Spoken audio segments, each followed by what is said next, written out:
Hi guys, welcome back to my channel way to success with Ananya.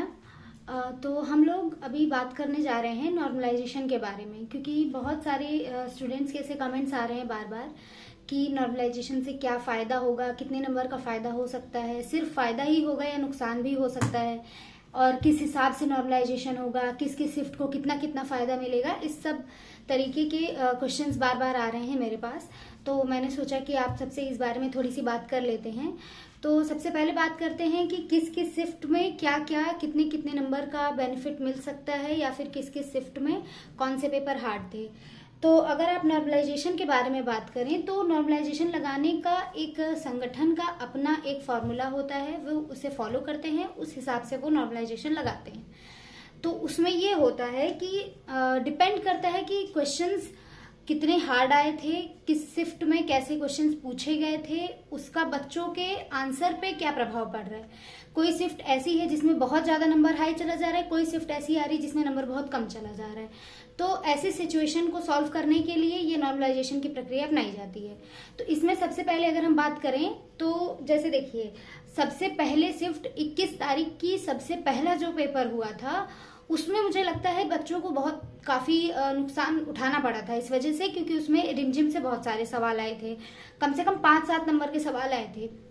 और जो last में paper हुआ था, जो लास्ट में खिसकते खिसकते आगे आया था, उसमें मतलब 28 वाले 26 वाले इन सब के जो डेट तक के पेपर थे, तब तक पहुंचते पहुंचते बच्चों ने एनालाइज कर लिया था कि रिमझिम से हर पेपर के हर शिफ्ट में सवाल आ रहे हैं, और बाकी ईवीएस में किस तरीके के आ रहे हैं, मैथ्स में किस तरीके के सवाल आ रहे हैं, ये सब सारी चीजें पता करके बहुत सारा बेनिफिट मिल गया था बच्चों को। तो इसकी वजह से हुआ ये कि 21 तारीख वाले या जो स्टार्टिंग के 21, 22, 23 वाले पेपर थे, इन पेपरों में ये हुआ था कि नंबर थोड़े कम है, क्योंकि इन लोग के हिसाब से ये पेपर हार्ड हो गया था। चाहे कोई बच्चा पढ़ के आया होता या नहीं, मेरे ख्याल से रिमझिम तो कोई पढ़ के नहीं गया था। तो इस हिसाब से अगर देखा जाए तो अब ये देखेंगे कि स्टार्टिंग में बच्चों के नंबर कम आ रहे हैं और लास्ट में नंबर बच्चों के ज्यादा आ रहे हैं। तो इस हिसाब से एक ये प्रोसेस देखते हैं, और दूसरा ये देखते हैं कि जैसे कथन कारण वाले क्वेश्चन होते हैं या मिलान वाले होते हैं, मतलब इस तरीके के जो क्वेश्चन होते हैं वो ज्यादा टफ की कैटेगरी में आते हैं कि कौन से सही है, कौन कौन सा सत्य है, कौन सा असत्य है। इस टाइप के जो क्वेश्चन होते हैं ये थोड़े टफ में माने जाते हैं। तो ये देखते हैं कि किसमें ज्यादा ऐसे क्वेश्चंस आए हैं, किसी शिफ्ट में ऐसे कोई क्वेश्चन ही नहीं पूछा गया। तो ये सारी चीजें देख करके फिर वो नॉर्मलाइजेशन लगाते हैं। तो अभी अगर हम अपने एनालाइज के हिसाब से देखें तो एक तो मुझे लगता है कि 21 की जो फर्स्ट शिफ्ट थी वो तो जरूर ही कुछ ना कुछ उसे जरूर फायदा मिलना चाहिए।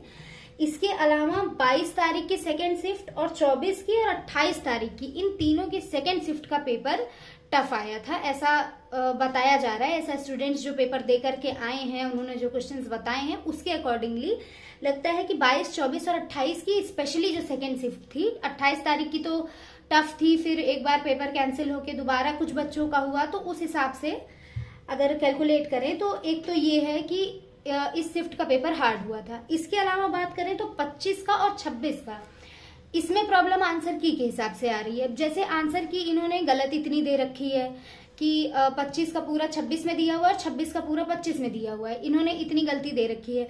तो नॉर्मलाइजेशन लगे या ना लगे, रिवाइज्ड आंसर की अगर आएगी या फिर नहीं भी आती है, मान लीजिए वो नहीं देते हैं, वो डायरेक्टली शॉर्ट लिस्ट दे देते हैं या आपका आंसर दे देते हैं, तो इसमें जरूर नंबर आपका कुछ ना कुछ बेनिफिट मिलेगा।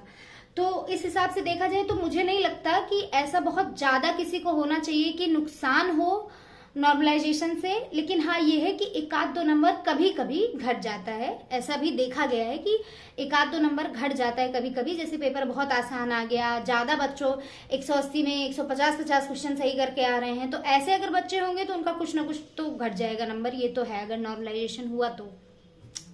जो कि आरटीआई के थ्रू पता ही चला है कि नॉर्मलाइजेशन होना है, तो उसमें ये चीज जरूर होगा कि आपके नंबर जिनके इजी शिफ्ट होंगे उनके थोड़े बहुत घट सकते हैं मे बी, और बाकी तो हाँ ये है कि लगभग सबके नंबर बढ़ेंगे।